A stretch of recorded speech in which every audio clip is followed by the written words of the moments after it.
സയ്യിദ് മുഷ്താഖ് അലി ട്രോഫിയിൽ കന്നിക്കിരീടം സ്വന്തമാക്കി ജാർഖണ്ഡ്. ഫൈനലിൽ ഹരിയാനയെ 69 റൺസിന് തോൽപ്പിച്ചാണ് ജാർഖണ്ഡ് ചരിത്ര കിരീടം നേടിയത്. 262 റൺസ് പിന്തുടർന്ന ഹരിയാന 193 റൺസിന് പുറത്തായി.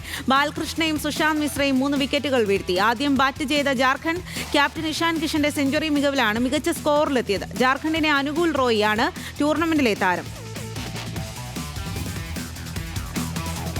മഹേന്ദ്ര സിംഗ് ധോണിയുടെ അപൂർവ റെക്കോർഡ് മറികടന്ന് ഇഷാൻ കിഷൻ ഒരു ടൂർണമെന്റിൽ ഏറ്റവും സിക്സർ നേടുന്ന വിക്കറ്റ് കീപ്പറായ നായകൻ എന്ന റെക്കോർഡ് സ്വന്തമാക്കി. സയ്യിദ് മുഷ്താഖ് അലി ട്രോഫിയിൽ 33 സിക്സർ നേടിയാണ് ഇഷാൻ റെക്കോർഡിട്ടത്. 2018 IPL ധോണി നേടിയ 30 സിക്സറിന്റെ റെക്കോർഡാണ് പഴങ്കഥയായത്.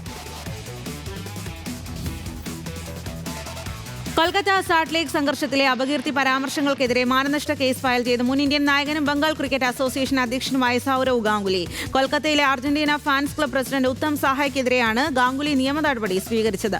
50 കോടി രൂപയാണ് ഗാംഗുലി ആവശ്യപ്പെട്ടിരിക്കുന്നത്. സ്റ്റേഡിയത്തിലെ പരിപാടിയിൽ അതിഥിയായി മാത്രമേ പങ്കെടുത്തുള്ളൂവെന്നും മെസ്സിയുടെ പരിപാടിയുമായി യാതൊരു ബന്ധവുമില്ലെന്നും ഗാംഗുലി വ്യക്തമാക്കി. 2020 പരമ്പരയിലെ അവസാന മത്സരത്തിനായി ഇന്ത്യയും ദക്ഷിണാഫ്രിക്കയും അഹമ്മദാബാദിലെത്തി. നാളെ രാത്രി 7-ന് നരേന്ദ്രമോദി സ്റ്റേഡിയത്തിലാണ് പരമ്പരയിലെ നിർണായക പോരാട്ടം. കാലിന് പരിക്കേറ്റ വൈസ് ക്യാപ്റ്റൻ ശുഭ്മാൻ ഗില്ലും ടീമിനൊപ്പമുണ്ട്. സഞ്ജു സാംസണെ അവസാന മത്സരത്തിൽ ടീമിൽ ഉൾപ്പെടുത്തുമോ എന്ന് ഉറ്റുനോക്കുകയാണ് ആരാധകർ. 5 മത്സരങ്ങളടങ്ങുന്ന പരമ്പരയിൽ ഇന്ത്യ 2-1 മുന്നിലാണ്. ആഷസിൽ DRS വിവാദം തുടർച്ചയായി 2ാം ദിവസവും ഇംഗ്ലണ്ട് ഓസ്ട്രേലിയ മത്സരത്തിൽ സ്നീക്കോമീറ്റർ പണിമുടക്കി. ആദ്യ ദിവസം അലക്സ് ക്യാരി ഔട്ടായിട്ടും സ്നീക്കോമീറ്ററിൽ തെളിഞ്ഞിരുന്നില്ല. ഇന്ന് ജാമി സ്മിത്തും സമാനമായി രക്ഷപ്പെട്ടു. വിവാദത്തിന്റെ പശ്ചാത്തലത്തിൽ സ്നീക്കോ ക്രിക്കറ്റിൽ നിന്ന് എടുത്തു മാറ്റണമെന്ന ആവശ്യം ഉയരുകയാണ്.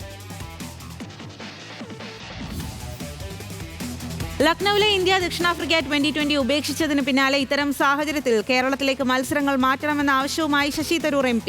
പാർലമെന്റിന് പുറത്ത് BCCI വൈസ് പ്രസിഡന്റും ഛത്തീസ്ഗഡിൽ നിന്നുള്ള കോൺഗ്രസ് MPയുമായ രാജീവ് ശുക്ലയോടാണ് തരൂർ ആവശ്യം അറിയിച്ചത്. ഡിസംബർ ജനുവരി മാസങ്ങളിൽ ഉത്തരേന്ത്യയിൽ നടക്കുന്ന മത്സരങ്ങൾ കേരളത്തിലേക്ക് മാറ്റിക്കൂടെ എന്നായിരുന്നു ശശി തരൂരിന്റെ ചോദ്യം. റൊട്ടേഷൻ പോളിസി ചൂണ്ടിക്കാട്ടിയ ആവശ്യത്തെ രാജീവ് ശുക്ല ചിരിച്ചുതള്ളി. ये जनवरी में नॉर्थ इंडिया में मैच शेड्यूल करने के अलावा आइए केरला।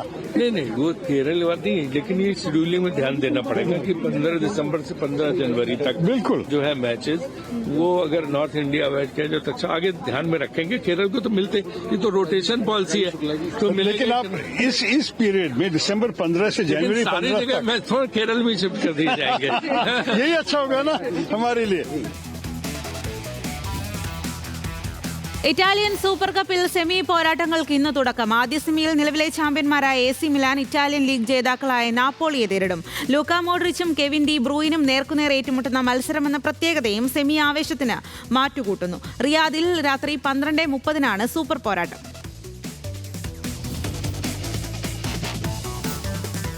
ബ്രസീലിയൻ താരം തിയാഗോ സിൽവ ഫ്ലൂമിനൻസ് ക്ലബ്ബുമായുള്ള കരാർ റദ്ദാക്കി. ലോകകപ്പ് ടീമിൽ ഇടം നേടാൻ താരം യൂറോപ്പിലേക്ക് ചേക്കേറുമെന്നാണ് റിപ്പോർട്ട്. സിൽവയുമായി 6 മാസം കരാർ ബാക്കി നിൽക്കെ താരത്തിനോട് വിട പറയുകയാണെന്ന് ക്ലബ്ബ് അറിയിച്ചു. കഴിഞ്ഞ വർഷം മേയിലാണ് താരം ഫ്ലൂമിനൻസിലെത്തിയത്.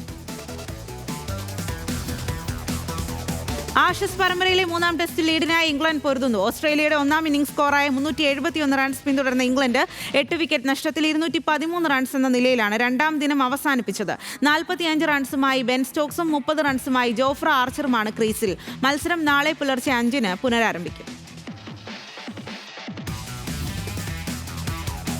വെസ്റ്റ് ഇൻഡീസിനെതിരായ 3ാം ടെസ്റ്റിൽ ന്യൂസിലൻഡ് മികച്ച നിലയിൽ. ആദ്യ ദിനം അവസാനിച്ചപ്പോൾ 1 വിക്കറ്റ് നഷ്ടത്തിൽ 334 റൺസ് എന്ന നിലയിലാണ്. കിവികൾക്കായി ഓപ്പണർമാരായ ഡെവോൺ കോൺവേയും ക്യാപ്റ്റൻ ടോം ലാഥമും സെഞ്ചുറി നേടി. ലാഥം 137 റൺസുമായി പുറത്തായി. കോൺവേ 178 റൺസുമായും ജേക്കബ് ഡെഫിയുമാണ് ക്രീസിൽ. IPL മിനി താരലേലത്തിൽ അൺസോൾഡ് ആയതിനു പിന്നാലെയാണ് കോൺവേയുടെ വെടിക്കെട്ട് പ്രകടനം.